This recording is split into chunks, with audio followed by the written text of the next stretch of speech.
Black the Name by D.B. Halpert. Narrated by the author, D.B. Halpert. Chapter 23. A Want for More. The next few days passed slowly and without interesting surprise, bringing Elizabeth and Pearl to the door of the counter of Alfredo's shop. Stepping to leave, Pearl puts her hand to the doorknob when Alfredo's voice rings to the two women. Wait. Elizabeth, I thought about what you proposed, and I think you are right. For the good of progress, it would be better to have those concoctions tested sooner rather than later. Please, take these. Handing a small blank leather journal, a sealed bottle of ink, and a quill to Elizabeth, Alfredo begins pulling the experiments from the storage satchel. Taking the utensils and adding them to her belongings, Elizabeth looks to the potions, asking, "But won't these spoil if not stored in that satchel?" No, the satchel allows them to keep their potency for decades. They should have more than a year's expiration date yet, which is plenty of time for their effects to be made known to you. You have your books, right? Yeah, Pearl's bag is similar to yours storage satchel, and it holds far more than it outwardly portrays. I'll be back once our business elsewhere is dealt with, Elizabeth states, turning to the door, with potions in hand, to add to Pearl's satchel, going to leave. Just before Elizabeth can step through the door, Alfredo calls to her. Oh, and Elizabeth, that thing you asked me about that night, I may be keeping the original formula of the hallucination induction elixir, so that you can have that without adding to the number you must test. With that, a smile grows on Elizabeth's face, and she joins Pearl in the street so that the two can make their way to the doors once more. Standing in a group outside an old vessel being loaded, Aldrin, Auburn, and Esmeralda wait for Pearl and Elizabeth to join them in silence. The instant Pearl and Elizabeth are within a distance where they can hear Esmeralda, she begins to explain. All right, the only way this is going to work is if you have to pull your own weight and work on deck with the rest of the crew, all of you except the kid.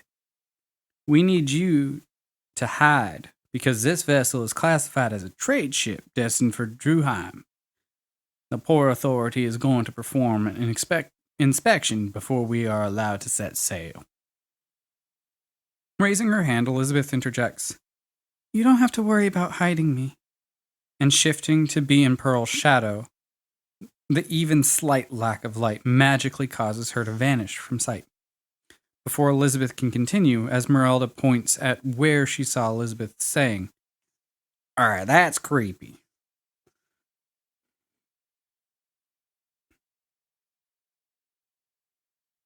But it'll work. Any other questions? Pearl responds, "Why is it we have to do anything at all? We paid you 3,000 gold coins." To transport you to the place that is currently a prohibited destination. We are lucky that the coin you gave me, what I already invested, was enough to get this ship and contract. Esmeralda explains, rolling her eyes and gesturing to the ship. Can we please at least try to make this work?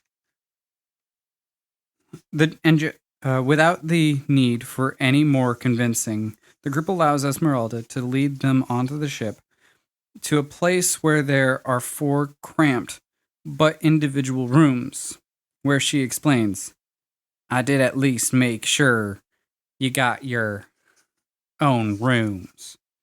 Place down your equipment and get on deck. Except for you, she points to Elizabeth. The inspection should be soon. You should stay in your room until one of us comes and lets you know that we've set sail. Elizabeth steps into one of the rooms. A window casts in fragmented beams of light through the air, filled with the smell and particles of dust and mildew. A hammock spans the length of the room to function as a bed, and a chair sits tucked neatly under a small wooden desk to the side. Holding onto her bag, Elizabeth tucks herself next to the desk and fades into the room's shadows. Several minutes pass as she sits calmly waiting, before an elderly elven man opens the door, inspects the room with a spectacle, and continues down the hall.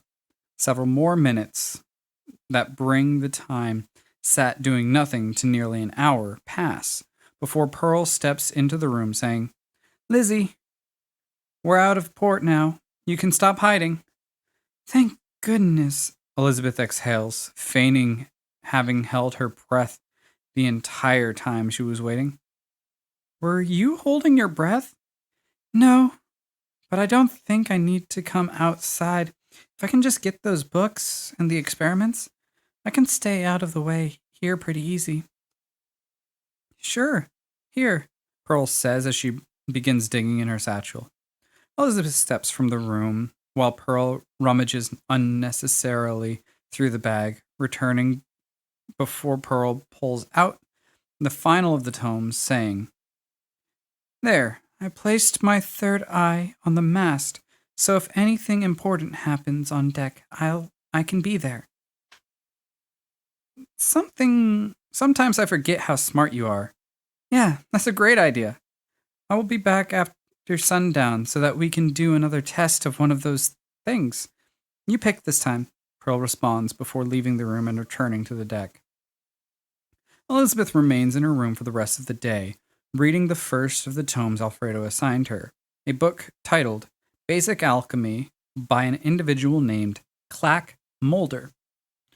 The salty sea air smothers the other fumes that had filled her room while they were in port, as she reads about the 6 basic properties that that exist as the foundation of all things, and how imbalances in these properties allow something to be used as an ingredient in creating an alchemical reaction. The words in the old book wrap Elizabeth's curiosity, causing time to pass around her in what seems like mere moments that lapse hours. A knock on her door from outside finally breaks Elizabeth's focus from the words on bound parchment, and she calls back, "Yes, coming." Elizabeth opens the door, not expecting Pearl, who, holding a plate of food, gestures into the room asking, "Is that book so interesting you forgot about tonight?" Elizabeth's hand draws to her temple as the headache of overstudying sets in before she can respond. "Oh, yeah, sorry. It is actually. Please, come in." Pearl follows the gesture, stepping into the room, and sets down the plate on the desk to the side of the open book, before sitting with a gentle swing on the hammock bed, asking, "So, Doctor, what are we doing to me today?" "Right." Elizabeth scratches the back of her head, thinking of the descriptions of each of the experiments. "I didn't really think about it that much." "Well, I said it was your choice, so which one am I drinking?" Elizabeth can't help blushing. Turning from Pearl, she starts examining each of the test tubes, not sure which to have Pearl try. Finally, her hand falls upon a glass capsule that appears empty, but when moved, feels to have fluid within it. Lifting it, she presents the test tube to Pearl, saying, "How about this one? A new formula for a standard invisibility potion." "Sure." Pearl takes the potion from Elizabeth. "So, what are the possible side effects?" "Well, for that one, if the mixture doesn't take effect, it could be inert. You might become nauseous and need to vomit. You may experience partial invisibility, or the effect may only last shorter than expected. Other than that, You shouldn't be at risk of dying because of it.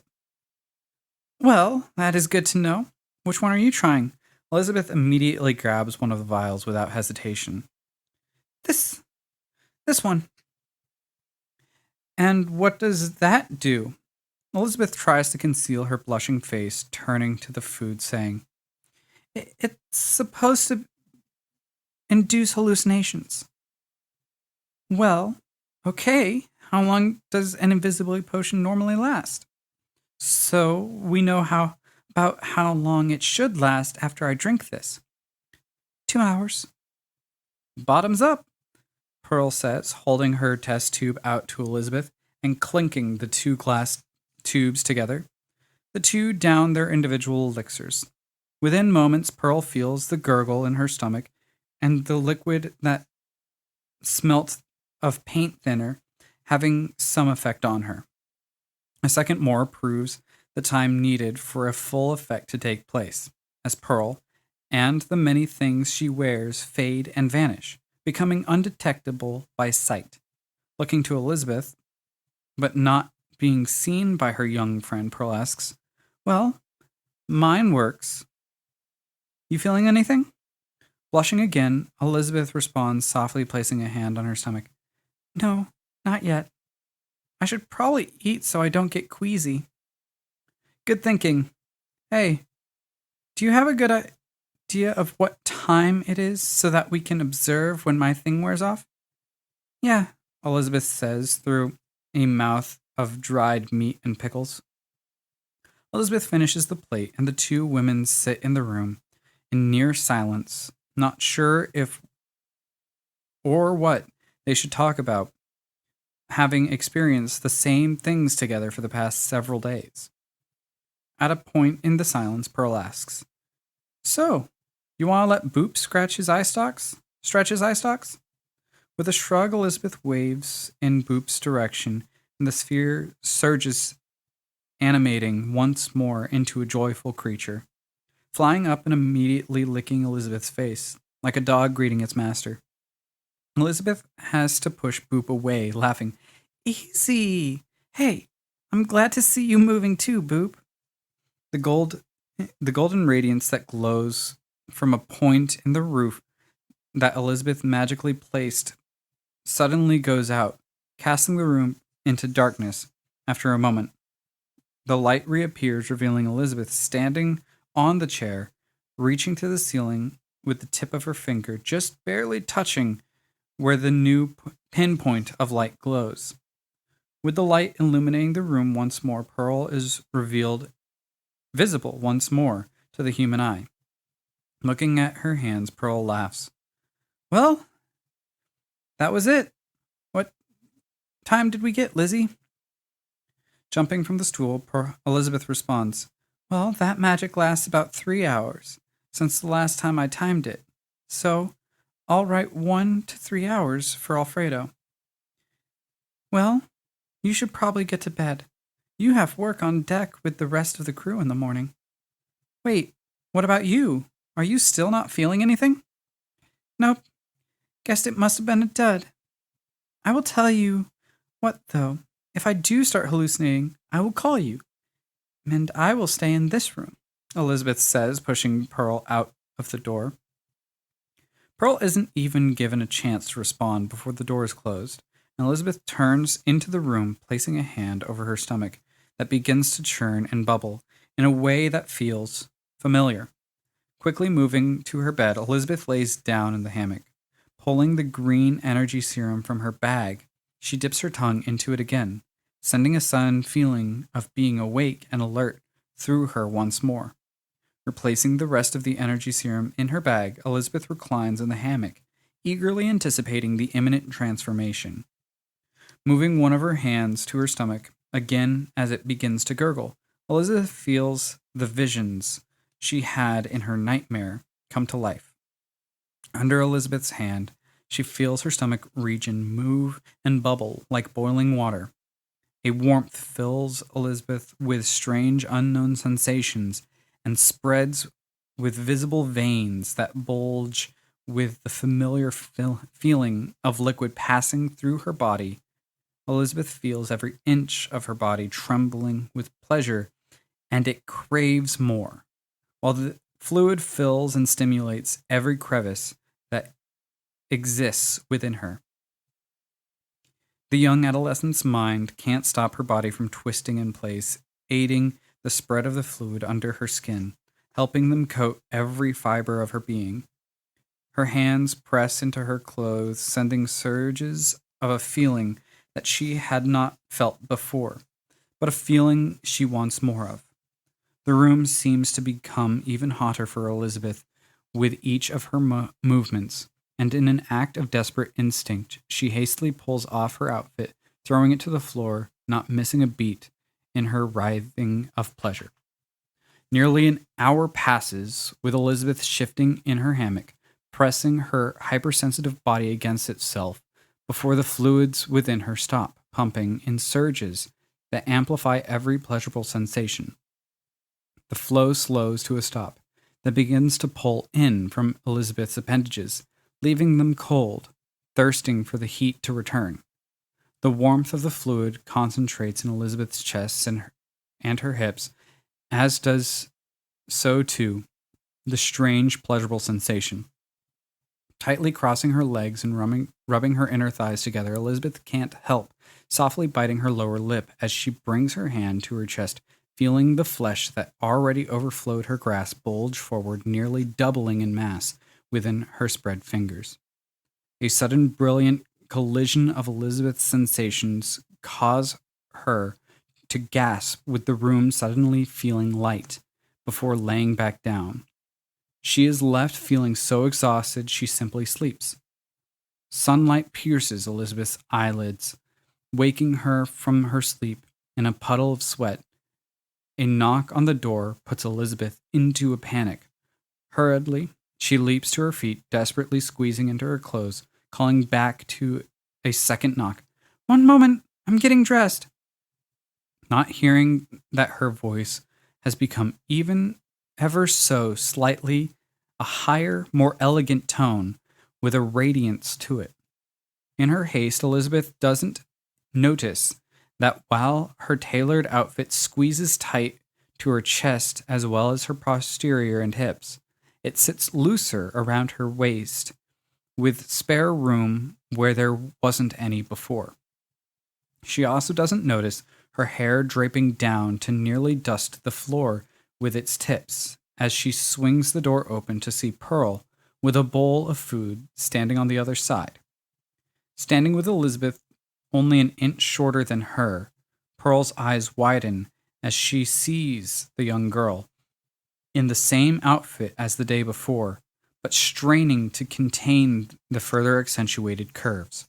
Pushing into the room, Pearl places down the bowl on the plate from the night before and, spinning around, grabs Elizabeth by the shoulders, saying, "Lizzie, you grew even more. That pervert must have switched the hallucination mixture with one of those beauty potions." "Do you not like it?" "What? I didn't say that," Pearl exclaims, turning away from Elizabeth, blushing. "To be honest, I don't know what I feel about it." "I'm sorry." "You don't need to feel sorry. I'm extremely excited for you." Pearl spins back to Elizabeth in order to grab her sides. "You want it to be beautiful, and you are. The body you have developed could only be in the dreams for most women to have. And you still have the rest of your growth into womanhood to experience. And your hair, beautiful, strong, silk smooth, knotless locks. What do you think about a haircut?" "Oh, I kind of like it really long. Are you being honest with me? You're not just trying to make me feel better, are you?" "If I could have had the luck to have been the one drinking those potions, I would love to have your figure," Pearl expresses with a single hand on Elizabeth's shoulder. Elizabeth turns away, blushing, when her stomach releases a cavernous, hungry growl. With a smile, Pearl gives Elizabeth a gentle hug, saying, "Sounds like all you're developing has made you hungry. You should eat. and I need to get on deck before Aldrin is sent to get me. Stuffing a spoon of breakfast stew into her mouth, Elizabeth asks Pearl just before the door closes, Pearl, could you get me a second plate? With a smile, Pearl steps away, returning a few moments later with another bowl, before heading to work with the crew on deck. Elizabeth quickly finishes the first of the 2 bowls, and grabbing the second, she pulls the journal she was given by Alfredo with the ink and the quill and begins noting down in the format she remembers from his journal the effects both she and Pearl experienced, including, as a side effect, a note that the sensitivity in several places across her body, while not as intense as the night, lingers through not to her discomfort or disliking. In the time she is writing, one of the test tubes rolls from the pile, showing Elizabeth a note tied to it, and she hadn't noticed in a rush to board the ship the day before. Untying the string that affixes the note to the glass test tube, Elizabeth reads to herself a note from Alfredo. Elizabeth, in your intrigue, if it is possible, I wish to have the effectiveness of these 2 additional potions tested. These 2 require the imbiber to have already consumed a potion, and to have that potion still within their system. The effect should be a replication of the initial potion's effects. Alfredo. A devilish grin grows on Elizabeth's face as she looks into the thin, light brown liquid.